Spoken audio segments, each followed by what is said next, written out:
Hi everyone, Singy here from the Sanctum of the Soul, and welcome back to another unboxing and review video. Today I've got with me the Seed and Sickle Tarot, I think. And this actually just arrived yesterday in this gorgeous, huge box. The box is honestly amazing, really sturdy in the two-piece. I'm not going to show it to you because it's got my address on it. Yeah, so this is actually the limited edition from Liminal 11. You can actually get this deck from places like Book Depository or Amazon, Etsy, but this is the exclusive, if I'm not wrong, to Liminal 11, and this is the collectible set. I wasn't actually going to get the collectible set, but my friend bought the White Newman Tarot from them, and the quality is just honestly amazing. So I caved. So I had this on pre-order, and it has arrived about 3 months later. And it came with this gorgeous book that I'm not quite sure what the book is right now. Because I literally just, oh, look at that. So you've got the oh, is this from the, I think this one is from, so they're all cards from different decks. So this is from the is it the Young Witch Tarot, or is it the This Might Hurt Tarot? And that one's from the White Newman. So it's all different decks from the different publishings. So I think this is a catalog of sorts, I believe. Yeah, so this is a catalog. It's got the different like new chapter tarot, which I saw on the website as well. The Modern Witch, not Young Witch, Modern Witch Tarot, Cosmic Slumber. So lots and lots of these. And for a catalog, this is an amazing production. Look at that. That is so collectible with the date. So, without further ado, so this actually comes in this huge metal tin box, which I love the look and the quality, but I've got no idea where to keep this. So that's the I guess the con of getting the limited edition. It is so huge.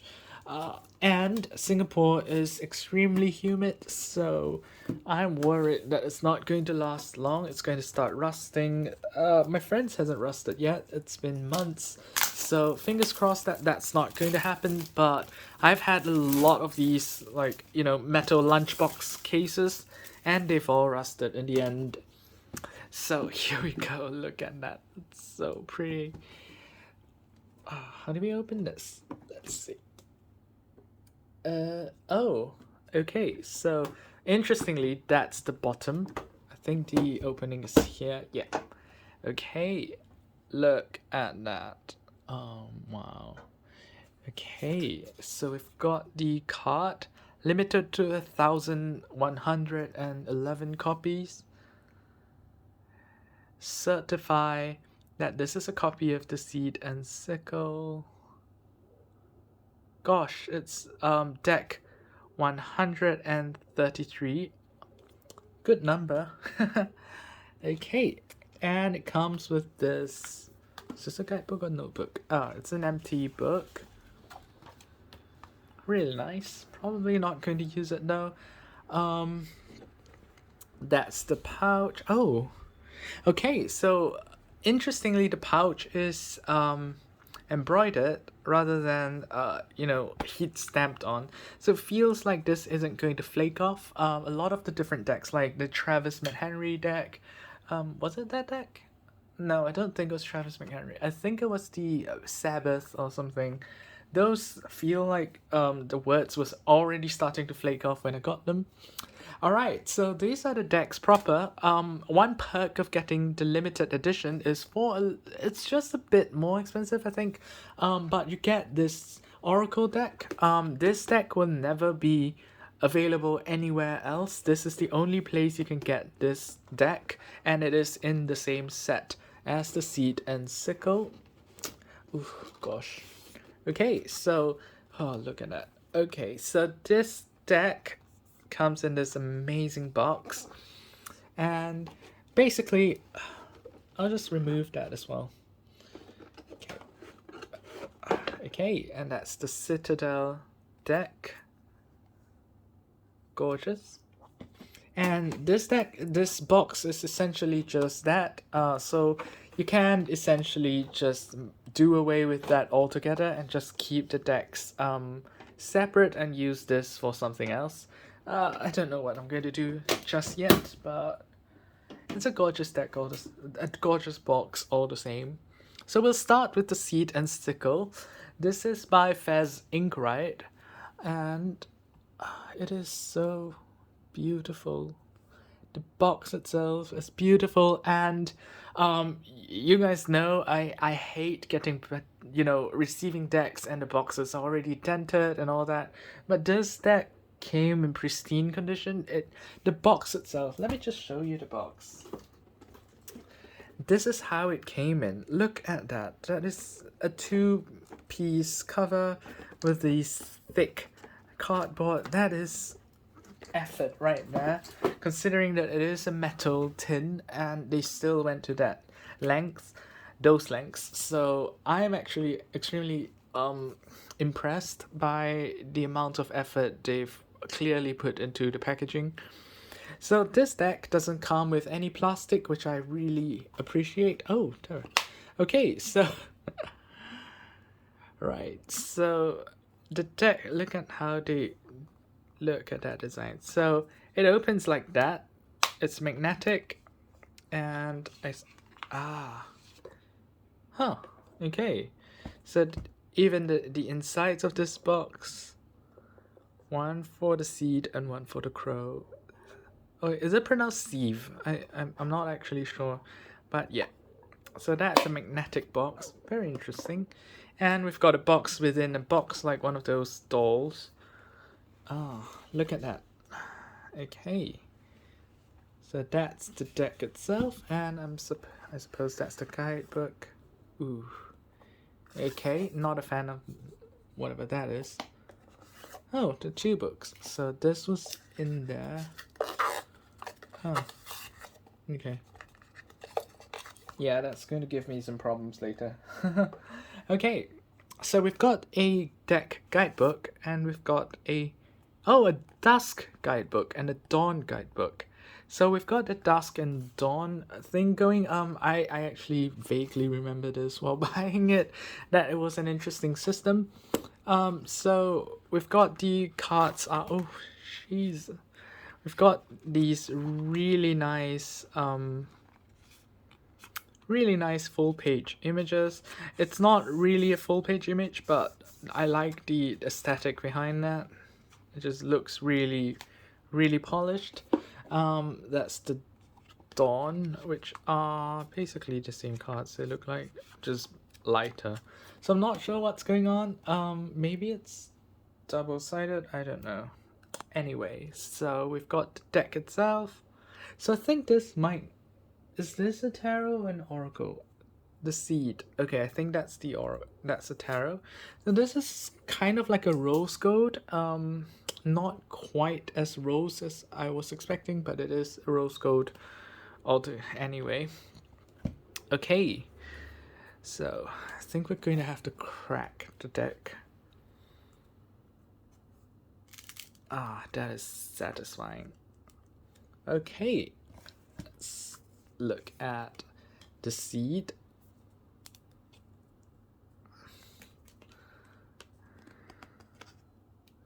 I feel like there's a card stuck to it. Okay. But okay, so one things right off the bat is the card quality. It is quite thick. As you can see, they are thick cards, but they are already starting to bend a bit in the humidity. You can actually feel the roughness of the edging on the bottom of the cards, the backs of the cards. That makes me feel like it's not as well made as it's not as well made as certain decks where the gilding is just completely smooth on all sides. The card, it is this matte quality, so it's not it doesn't immediately scream premium deck. It's not it's very clearly a mass market deck. So yeah, don't expect like indie deck kind of quality from it. This is still pretty much a mass market deck. I'm actually convinced that this is probably the quality you're gonna get if you buy it from Book Depository, but I may be wrong, so don't quote me on that. So we've got the Seed, we've got Birch, Lily of the Valley, Bracken. So this might not be a tarot after all. I think it might be the Oracle. Yeah, it is an Oracle. Why did I think it was a tarot? I don't know. Wisteria. Is there another card there? No. Buttercup. So the cards themselves are this matted, almost antique feel. We are Remembrance. That's why there's a skull behind. So it does have that feel. This border here reminds me of the Ostara Tarot. I think this might be a good match for the Ostara Tarot, actually, because the energies feel similar. It is this earthy, almost whimsical kind of earthiness to it, which I think would match that deck really well. The cards are sticking together quite a lot, so yeah, okay. That's Cherry, Magnolia, Cheekweed. I'm just going to go through the cards quickly. You can screenshot or pause it if you want to take a better look at it. Cornflower, Pimpernel, Oak, Tulip, Moonwort, and Lavender. And next we've got Bluebell, Foxglove, Clover. Interestingly, we see the flowers. Usually we just see the 4-leaf clover and that's it. Belladonna,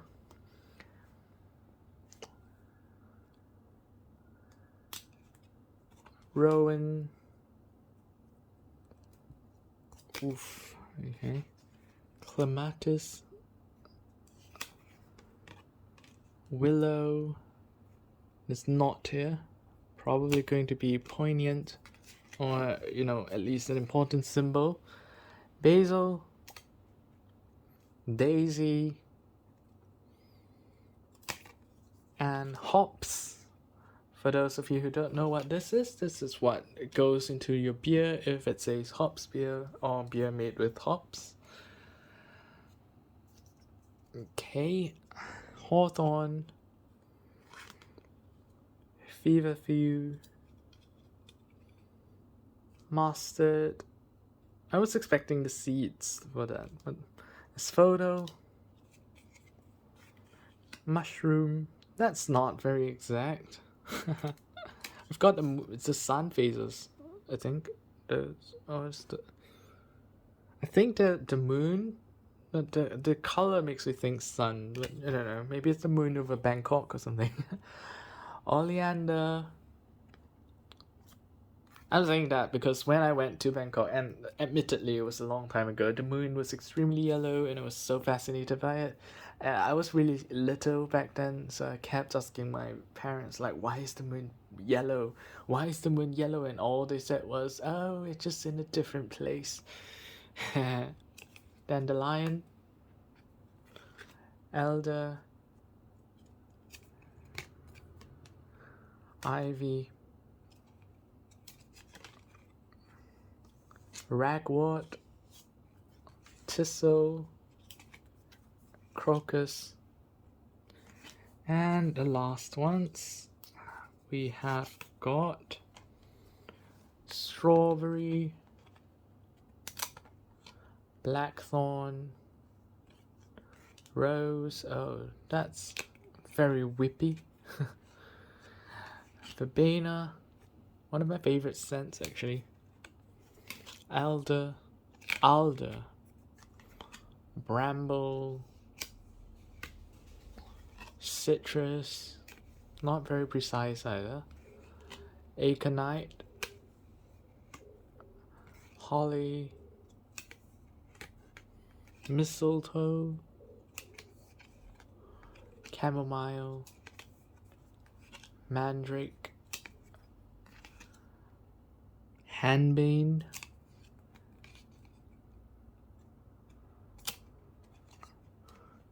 datura, I don't know what that is, and apple. And the last card, card 54, that's the sickle. So there we have it. We've got all the cards here.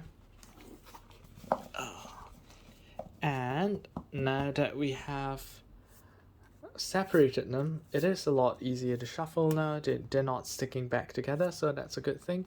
You can see that they are curving already in the humidity. Unfortunately, there's nothing you can do about it. Okay, so what does the dawn and dusk actually mean though? Let's see.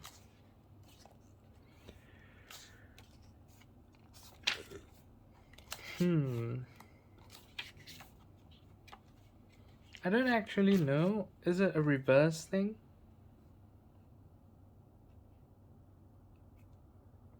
Ah, I see. Okay. So, individual cards can be read in two ways: the dawn and the dusk, the rising and the resting, providing advice for every render, whether you are working towards a specific goal or focusing on your mental well-being. So, let's just say this could be done read in two ways. I suppose it's similar to reversals. So yeah, we've got the dawn guidebook and we've got the dusk guidebook, and I think we might need to specify what we're reading for. I'm assuming the dusk guidebook is going to be better for, you know, calling bad habits out or bad patterns out. Yeah, so let's try that. Let's just pull a few cards and see if the overall energy feels more dusk or dawn.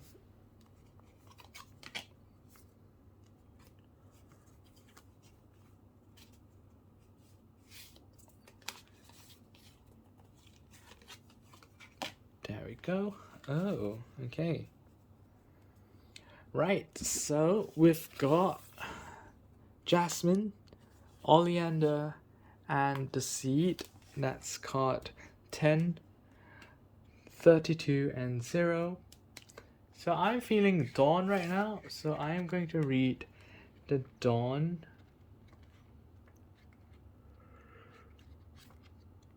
Uh-oh. So the cards are not arranged in alphabetical order. As you can see in here, we've got R, and then we've got a C there. So they're not in alphabetical order, and the contents page just says that. We do have a list of cards here though. So jasmine, that's card 10. That's avoiding doubts, trusting one's judgment. Oleander, which is so difficult to find the meanings, especially if you're in a hurry. There we go. That's thinking things through. Okay, and we've got the seed, which is basically, I suppose, the Fool card: new beginnings, fresh starts, times of growth. So I suppose that's that's I guess the reading of the week. Sorry, kind of spaced out a bit, so I'm not sure what I just said, but so yeah, that's the kind of the energy of the current, which is very interesting because I have just written in to try to take advantage of an opportunity. So hopefully we come to an arrangement, or they want me and all that. Yeah. So now, without further ado, let's set that deck aside, and we're going to do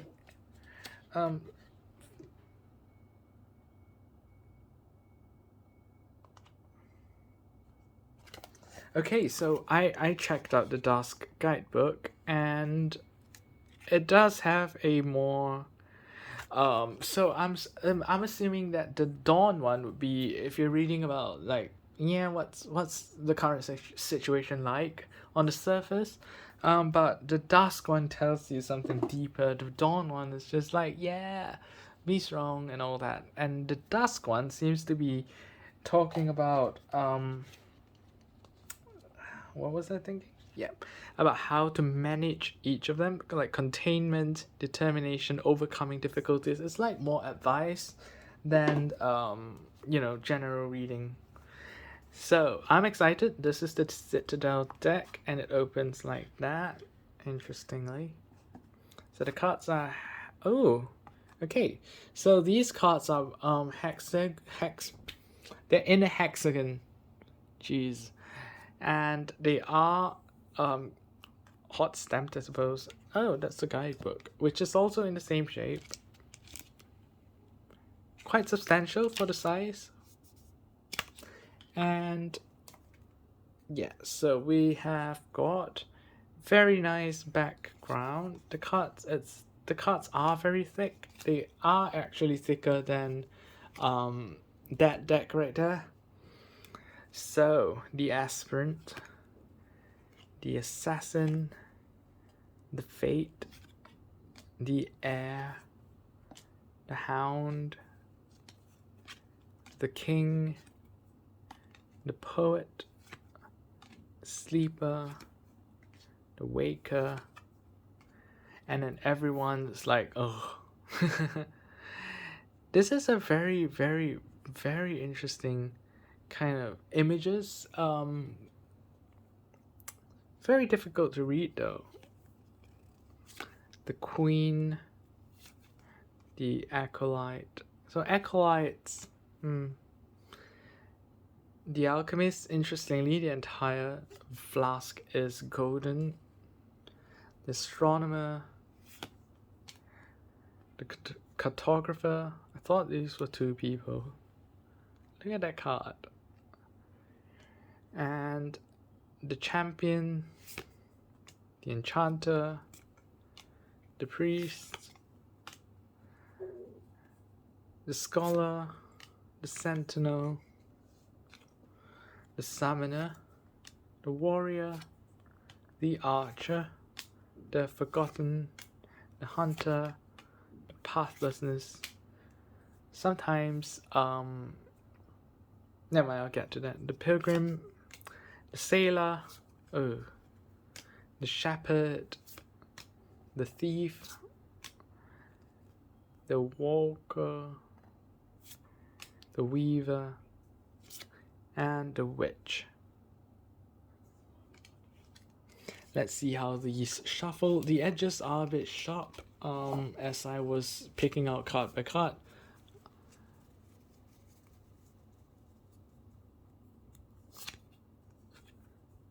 The aspirant, that's the card 1.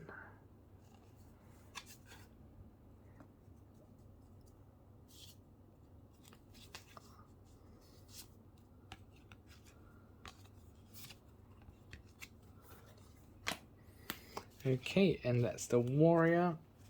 Don't know what that means. Is there a guidebook here though? Where's the where did I leave the guidebook?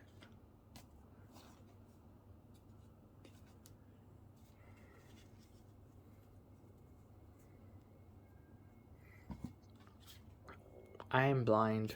So we've got the aspirant, the cartographer, and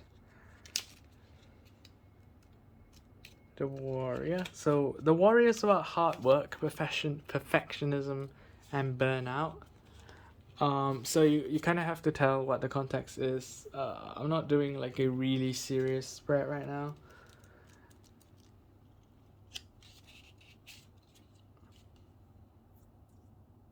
So the second, okay, the actual first card is the cartographer. No, the aspirant followed by the cartographer. So I'm not sure what the aspirant is.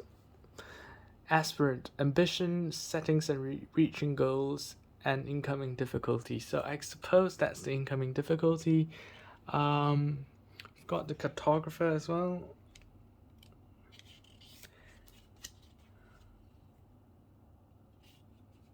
Huh. These are very interesting readings. You see all the symbols and what they mean. Light reading we're waiting for. Okay.